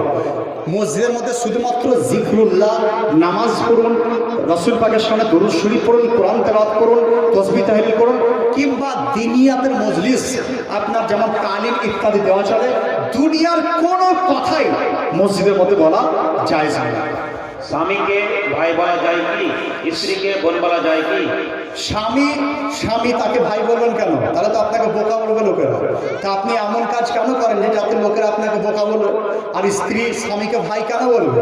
ভাইয়ের সঙ্গে বিয়ে হতে পারে, তার স্বামী আপনাকে আপনি ভাই বলছেন, তাহলে সে বোকা রয়েছে। আমার তো মনে হয় যে কোনো বুদ্ধিশীল মহিলা এই কাজ করে না, যারা পাগলি আছে তারাই এটা করতে পারে। গত বছর জালসায় বক্তা মুফতি সাহেবের সামনে আমাদের বক্তব্য রেখেছেন আলী ভাই, ফাতেমা বোন, এইভাবে বক্তব্য রেখেছেন, কিন্তু মুফতি সাহেব স্ত্রী থাকা পর্যন্ত তিনি ভুল ধরেন। দেখুন, অনেক বক্তা রয়েছে আপনাদের এলাকাতে, আমি দেখেছি বুঝলেন, জীবনী বক্তা, বহু বক্তা এমন কিছু ঘটনা বলে যার কোনো শরিয়াতের কোনো রকম গন্ধই নাই, শরিয়াতে নাই, এমন কথা বলে দিয়ে গেল। অতএব আপনাদের অনুরোধ করি, দেখুন ইলিয়াস ভাই আমাকে কালিয়াচক এলাকাতে নিয়ে গেছিল একবার। কালিয়াচকে অনেক দাওয়াত আমি করি, আপনার এলাকাতেও কিন্তু উনি আমাকে নিয়ে আসেন, কারণ ওনাদের টার্গেট বা আমাদের মানে হুজুরের টার্গেট এটাই যে ভালো বক্তা যেন আসে, সঠিকভাবে শরিয়াতের মেসেজ যেন আমরা দিতে পারি। কিন্তু আপনাদের মন খালি ওই গান শুনে শুনে খালি আপনারা ওই সুরালা বক্তাকে চাই। অর্থাৎ সুরেলি বক্তা তাদেরকে নিয়ে আসুন যারা শরিয়াতের সঠিক কথা তারা বলতে পারে, আর রেফারেন্স সহ যেন কথা বলে সেই বক্তাকে নিয়ে আসবেন। উল্টো পাল্টা বললে সেটা বক্তা যেমন গুনাহগার, আপনারা গুনাহগার হবেন। পশ্চিমবঙ্গে অনেক বক্তা ঘুরছে বুঝলেন, তারা অল্প জেনেই তারা স্টেজের মধ্যে চলে যাচ্ছে, টাকা তো দিচ্ছেন কিন্তু কাজের কাজ কিছু হয় না। রব্বুল আলামিন এই সকল বক্তা থেকে আমাদের সমাজকে হেফাজত করুন, আমিন। টুপি কেমন ভাবে পড়তে হবে? অনেকে চুল বাইরে বেরিয়ে থাকে সামনের দিকে। দেখুন, সামনের দিকে চুল যদি বেরিয়ে থাকে তাহলে ওইভাবে চুল বের করে নামাজ পড়া মাকরুহ, নামাজ সঠিক হয় না।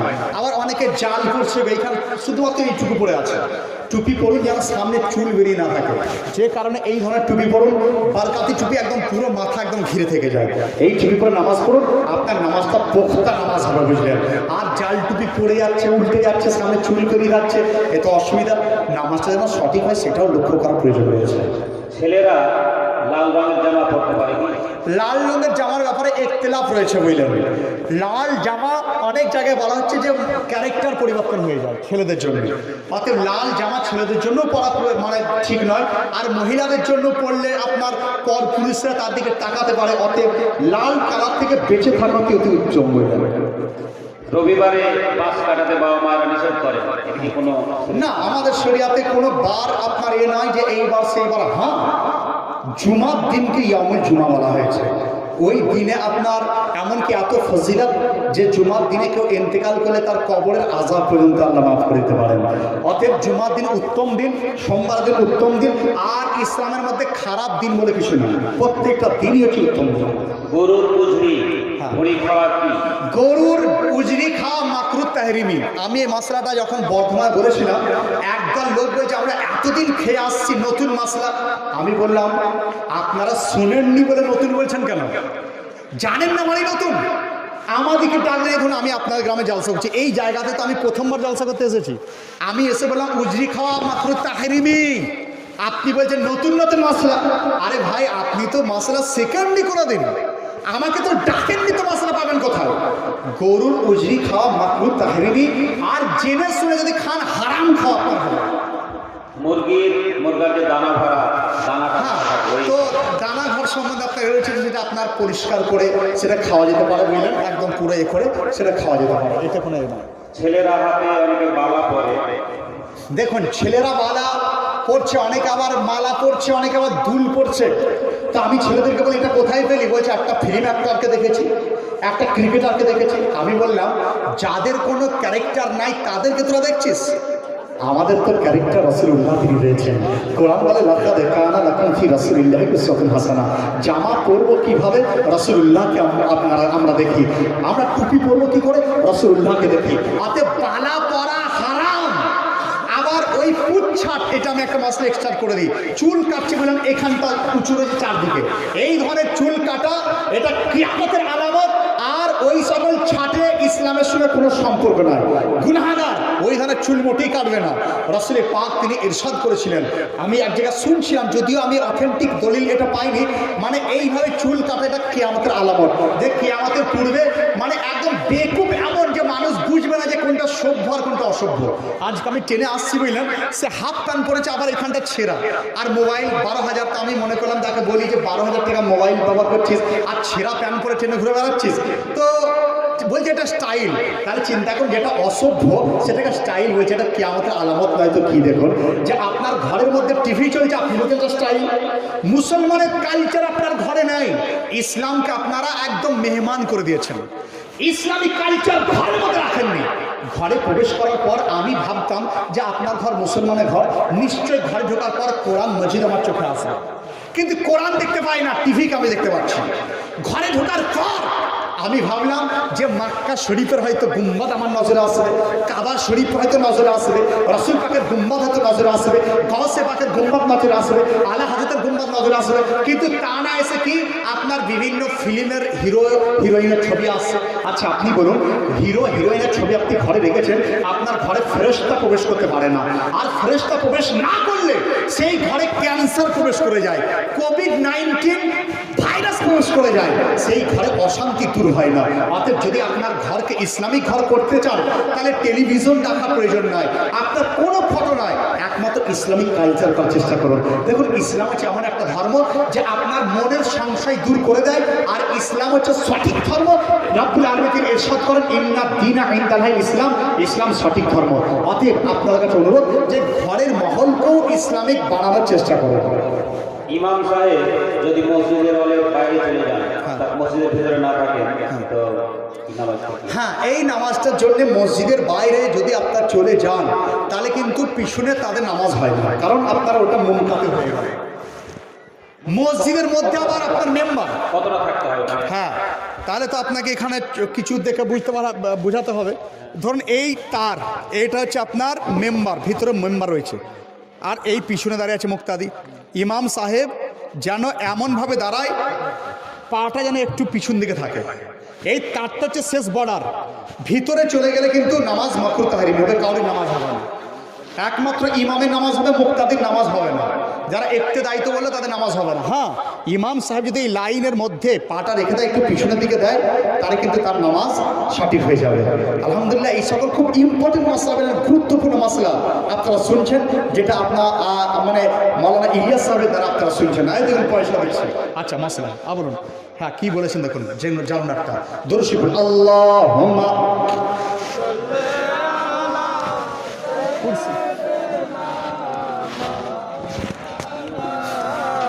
محمد وعلى آله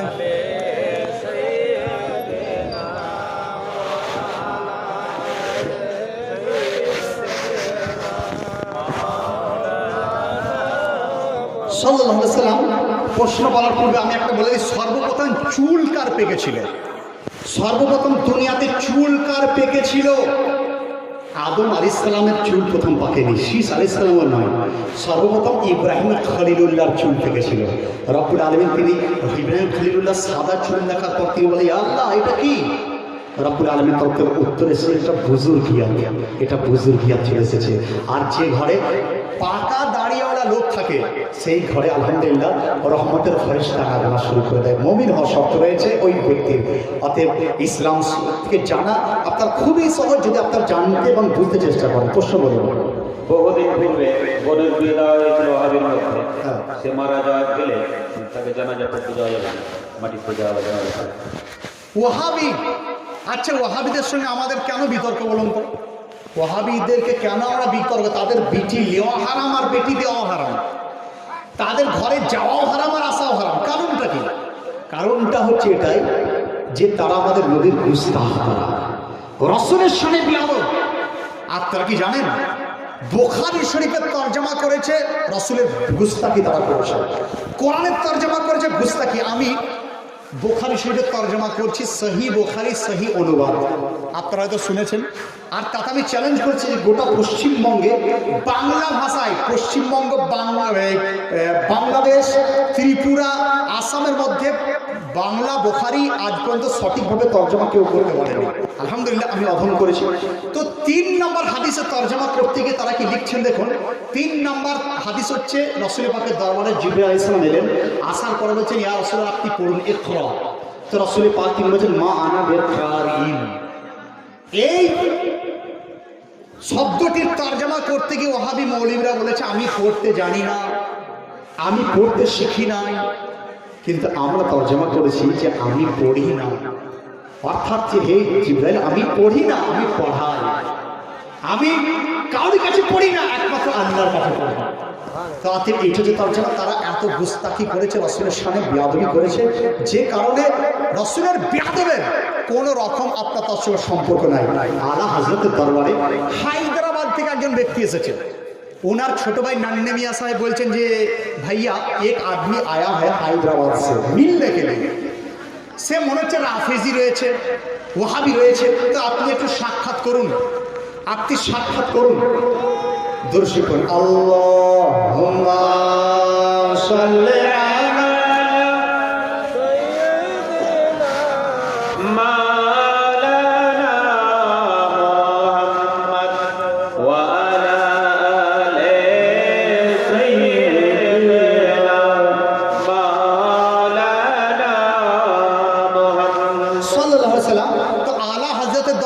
গেছেন, আলা হযরত তার সঙ্গে কথা বললেন না, মুখ ফিরিয়ে নিলেন। সে ব্যক্তি চলে গেল। তো নান্নে মিয়া বলছেন, হুজুর কথা তো বলে দিতে পারতেন, সে মানুষ তো বটে। তো আলা হযরত বলছেন, শোনো, আমি যেটা করেছি এই তরিকা আমাদেরকে সাহাবী রাসূল শিক্ষা দিয়েছেন। তাহলে আজকে মৌলানা মেরাজউদ্দিন সাহেব কিবলা আপনাদেরকে পাল পাল করে শেখাচ্ছেন যে ওয়াহাবিদের ঘরে বিয়ে দেওয়াও হারাম, বেটি নিয়ে আসাও হারাম। এটা উনার কথা নয়, এটা সাহাবীদের কথা। কিভাবে হযরত উমর ফারুক তিনি মসজিদ নববী থেকে বের হয়েছেন, একজন মেহমান বলল, হুজুর আমাকে খাবার দেন, খুব খিদে পেয়েছে। তো উমর ফারুক ওনাকে নিয়ে বাড়িতে চলে গেলেন, দস্তরখান বিছিয়েছেন, আপ্যায়ন করে খাবার দিচ্ছেন। খাবার খেতে খেতে সে রাসূলের সামনে বেয়াদবি করলো সেই ব্যক্তি। তো উমর ফারুক তিনি দস্তরখানকে টেনে নিচ্ছেন একদম, আর পুরো শরীর লাল হয়ে গেছে, চোখ লাল হয়ে গেছে। খাদিমকে বলছেন যে ওকে বলে দাও চলে যেতে, বলে দাও চলে যেতে, বলে দাও চলে যেতে। সে বেরিয়ে গেল। বলে, হুজুর কেন? বলে, কারণ শোনো, যদি আমার মেহমান না হতো তাহলে তার গর্দানকে আমি উড়িয়ে দিতাম, তাকে আমি কতল করে দিতাম। বলে, কারণ হুজুর এত জজবা? বলছে, আমি সহ্য অনেক কিছু করতে পারি, কিন্তু রাসূল পাকের দুশমনকে আমি সহ্য করতে পারি না। তার এই ওয়াহাবিদেরকে বিয়ে দেওয়া হারাম, তাদের পিঠে নিয়ে আসা হারাম। এই তরিকা আমরা সাহাবী রাসূলের কাছ থেকে পেয়েছি, বুঝলেন? অতএব বেঁচে থাকবেন। ওয়াহাবিরা এত বেয়াদবি করেছে, বুঝলেন, যেটা বিল ক্লিনটন করেনি, যে বেয়াদবি আমেরিকার প্রেসিডেন্ট বাইডেন করেনি, যে বেয়াদবি বারাক ওবামা করেনি। কি বেয়াদবি? ওয়াহাবিরা কি বলেছে জানেন? বলছে রাসূল মরে মাটিতে মিশে গেছে। বলো নাউজুবিল্লাহ। ওয়াহাবিদের মৌলবী লিডার আশরাফ আলী থানভী তার কিতাব হিফজুল ঈমানের 4 পাতাতে লিখেছে নবীর জ্ঞান পশু পাখির মতো। বলো নাউজুবিল্লাহ। এমন কি বলেছে যে 4 পাইদের মতো। আচ্ছা, নবীর জ্ঞানকে 4 পাই বলবে, তাকে ভাই বলতে হবে? নবীকে কেউ যদি বলে যে নবীর জ্ঞানটা পশুর মতো, তাকে মানবেন? আপনারা উত্তর দেন। নবীর জ্ঞান যদি বলে যে নবীর জ্ঞান গরুর মতো, নাউজুবিল্লাহ, মাদাল্লাহ, তাকে মানবেন? তাকে মানা চলবে? যদি ভাই হয় তাকে ভাই বলা চলবে? আপনারা ফতোয়া দিচ্ছেন ভাই বলা চলবে? নবীর শানে যদি বলে যে নবীর জ্ঞান চতুষ্পদের মতো, নাউজুবিল্লাহ, তাকে বিহাই করা চলবে? বিহাই করা চলবে? তাহলে না বলছেন, আমার বিয়ে দিচ্ছেন কেন? না তো আপনারাই বলছেন বিয়ে দেওয়া চলে না। রাসূল পাকের দুশমন যারা, তারা ইসলামের দুশমন রয়েছে। অতএব উত্তর আপনারা পেয়ে গেলেন সংক্ষেপে। এখানে দ্বিতীয় নেক্সট, ভাত খাওয়ার পর থালাতে হাত ধোয়া যায় কি? ভাত খাওয়ার পর থালাতে হাত ধুবেন না। বলা হচ্ছে যে হাত ধুলে মানে তার আপনার যে বরকতটা শেষ হয়ে গেল। হ্যাঁ, যদি ওই হাত ধৌত পানিকে নিয়ে আবার পান করে ফেলেন, সেটা অন্য প্রসঙ্গ হবে। কিন্তু হাত ধোয়ার জন্য আপনি স্লিপছি বা অন্য কোথাও হাত ধোন, আর ওই প্লেটটাকে চেটে নেন একদম। রাসূল পাক ইরশাদ করছেন যে প্লেটকে যদি চেটে খাওয়া হয়, তো ওই প্লেট পর্যন্ত আল্লাহর দরবারে দোয়া করে, হে আল্লাহ, যে আমাকে পরিষ্কার করলো, আপনি তার অন্তরকে পরিষ্কার করে দেন। পাকের সেই ক্ষেত্রে চেটে খেতে হবে। লবণের মশলাটা একবার করে দেবেন। অনেকদিন আগে বলেছিলেন লবণ খাওয়া। লবণ খাওয়া, লবণ লবণ লবণ খাওয়া, মাশাআল্লাহ। দেখুন এই মাস্টার লোক এত কিছু মনে রেখেছে। আমি 5 বছর 6 বছর 7 বছর আগে কি ওয়াজ করেছিলাম, ওনার কিন্তু মনে আছে। তাতে আপনারা এই শেষ রাত্রি তো বুঝতে পারছেন না, কিন্তু উনি বুঝেছিলেন। উনি যে কোনো জালসার পয়েন্টগুলো পান। লবণ খাওয়া এটা সুন্নাতে মুস্তাফা, খাবার আগে এবং খাবার শেষে লবণ যদি খাওয়া হয়, তাহলে পেটের অনেক বিমারি থেকে আপনি হেফাজতে থাকবেন। অনেক কেতাবের মতো রয়েছে যে লবণ দিয়ে যদি খাবার শুরু করা হয়, তাহলে অনেক রোগ থেকে মুক্ত থেকে যায়। খাবার পূর্বে লবণকে একটু চেখে নেন। অনেকে বলছে, মৌলভী সাহেব আমার তো সুগার হয়েছে বা প্রেশার। দেখুন, আপনি চাখতে বলা হয়েছে, মুঠো মুঠো খাওয়ার কথা বলা হয়নি। এইভাবে চেখে নেন, তারপরে আপনি খাবার শুরু করুন, আর শেষে চেখে নেন। তাহলে কিন্তু আপনার খাবারও বরকত হয়, আর বিভিন্ন রোগ বালা থেকে আল্লাহ আপনাকে হেফাজতে রাখেন। লাস্ট কোশ্চেন, মেয়েদের নামাজের পার্থক্যটা একটু দেখিয়ে দেবেন। ছেলে মেয়েদের যে একটু পার্থক্য আছে। হ্যাঁ, খুব সুন্দর কোশ্চেন। আলহামদুলিল্লাহ, মারাও শুনবেন, বোনেরাও শুনবেন, ভাইয়েরাও বাবারাও শুনবেন। একটা টাইপ ফিটিংওয়ালা, কোট টাইপওয়ালা একটা ছেলে চলে এসছে। সে বলছে, মৌলভী সাহেব। তো আমাদের মৌলভী সাহেব উত্তর দিচ্ছে, কি হলো? বলছে, তোমরা কেমন ওয়াজ করো? বলে, কেন? ভাই তোমরা বলছো ছেলেদের আর মেয়েদের মধ্যে নামাজের পার্থক্য রয়েছে। আমি বললাম, ঠিকই তো বলেছি। বলে, না, কোনো পার্থক্য নাই। আচ্ছা, কি বলছিস পার্থক্য নাই? বলছে, ছেলেরাও বাঁধবে এখানে, মেয়েরাও বাঁধবে এখানে। আমি বেকুব গাধার লাজি খার দেওয়া, তোকে বোঝাতে 1 মিনিট সময় লাগবে না। ছেলেদের আর মেয়েদের মধ্যে নামাজে অনেক পার্থক্য রয়েছে। বলছে, বলুন। আমি বলছি, বলতে শুরু করছি, শোন। আচ্ছা বল, ছেলেরা বছরে সব দিনই নামাজ পড়তে পারে, প্রত্যেক দিনই নামাজ পড়তে পারে পাক থাকলে, কিন্তু মেয়েরা সব দিন নামাজ পড়তে পারে না। পার্থক্য হলো, বলছে হ্যাঁ এটা তো হলো মাথা নামিয়ে দিয়েছে, 1 নম্বর। 2 নম্বর, মেয়েরা ছেলেরা মসজিদে গিয়ে জামাত সহকারে নামাজ পড়তে পারে, মেয়েদের জন্য এটা আপনার হুকুম নেই। পার্থক্য হলো যে হলো 3 নম্বর, ছেলেরা জোর সরে কেরাত করতে পারে, মেয়েরা কেরাত করতে পারে না। হলো, বলছে হ্যাঁ হলো, মাথা নামাতে শুরু করে দিয়েছে। আমি বললাম আমার কেতাব নামাজে মুস্তাফায় আমি 16 থেকে 17 প্রকার পার্থক্য লিখেছি। ছেলেরা হাত বাঁধবে নাভির নিচে, টাকা সুররা, বই তো বলেননি তো নিয়ে আসতে গো। হ্যাঁ, এরপরে ইনশাল্লাহ আল্লাহ তৌফিক দিলে আমার লেখা সহি বুখারী সহি অনুবাদ। আর মহিলাদের নামাজ শিক্ষা গোটা পশ্চিমবঙ্গে প্রথম মনে হয় এই অধমের কলমে বের হলো, মহিলাদের নামাজ শিক্ষা, স্পেশাল মেয়েদের জন্য নামাজ শিক্ষার বই। তো এটা এইবারে হলো না, আগামীবার যদি আল্লাহ তৌফিক দান করেন, ইলিয়াস ভাই যদি ডাকেন বা হাজির যদি আবার ডাকেন, ইনশাল্লাহ ওনাদের খিদমতে হাজিরি দেওয়ার জন্য আল্লাহ তৌফিক যদি আমাদেরকে দেন, তাহলে কেতাব আপনাদের নিয়ে আসবো ইনশাল্লাহ বলবো। তো মেয়েদের আর ছেলেদের মধ্যে অনেক পার্থক্য রয়েছে। দেখুন, আমরা ছেলেরা কান পর্যন্ত হাত উঠাবো আর মেয়েরা কান পর্যন্ত হাত উঠাবে। আমরা হাত বাঁধবো নাভির নিচে, মেয়েরা হাত বাঁধবে সিনার উপরে। আমরা রুকু করার সময় একদম পায়ে হাত দিয়ে ঝুঁকবো, আমরা রুকুতে একদম আপনার এমন ঝুঁকবো, একদম ভালো করে আপনার হাঁটুতে ধরে এই ঝুঁকবো, আর চোখ থাকবে পায়ের এর মধ্যে। আর মেয়েরা কিন্তু অল্প ঝুঁকবে, এই দেখুন অল্প অল্প ঝুঁকবে, বেশি ঝুঁকবে না। আবার সেজদাতে গিয়েও অনেক পার্থক্য রয়েছে। সেজদাতে আমরা আপনার ডান পাকে উঠিয়ে মানে আমরা যখন সেজদা করবো তখন 10টা আঙ্গুল থাকবে কেবলার দিকে, কিন্তু মহিলাদের ডান দিকে পাটা বের করে দেবে। তো আপনার অনেক পার্থক্য রয়েছে, খুঁটিনাটি পার্থক্য দেখতে গেলে অনেক পার্থক্য রয়েছে। অতএব নামাজ সঠিকভাবে জেনে পড়ার চেষ্টা করবেন, তাহলে আপনারা সব নামাজ আপনার কমপ্লিট হয়ে যাবে। দেখুন, আপনারা অনেক কিছু আরবি কথা পেরেছে যে দাওয়াত খেতে গিয়ে কাপড় দেওয়া, টাকা দেওয়া না, এইগুলো হচ্ছে বেদাত। বেদাত, আপনি বেদাত কাজ করবেন কেন? চল্লিশার খাবার কিসের জন্য বলুন তো? ইসালে সওয়াবের জন্য। ইসালে সওয়াব মানে কি? আপনার বাবা মারা গেছে, তো ওনার ইসালে সওয়াব করার জন্য আপনি গরিবকে খাওয়াবেন। আবার গরিব করছে কি উল্টা আপনাকে গিফট দিয়ে চলে যাচ্ছে। এই গিফট দেওয়া প্রথা এগুলো কিন্তু ইসলামে না। হ্যাঁ, গিফট কাকে? আত্মীয় বাড়ি যাচ্ছেন গিফট দেন, বিয়ে বাড়ি যাচ্ছেন গিফট দেন, এইগুলো জায়েজ রয়েছে। কিন্তু মরা বাড়িতে বললেন যে আপনার গিফট নিয়ে যাওয়া, হ্যাঁ যদি গরিব হয় তাহলে আপনারা সেখানে খেতেই যাবেন কেন? গরিব মানুষ গরিব মিস্ত্রিকে খাওয়াচ্ছে, আপনি অন্যভাবে সহযোগিতা করুন, ও সাহায্য করুন, টাকা দিয়ে পয়সা দিয়ে তাকে অর্থ দিয়ে অন্য সময় করুন, ঠিক আছে, কিন্তু ওই দিন আপনারা এইভাবে যাবেন না। আমি তো কোথাও পাইনি বন্ধু।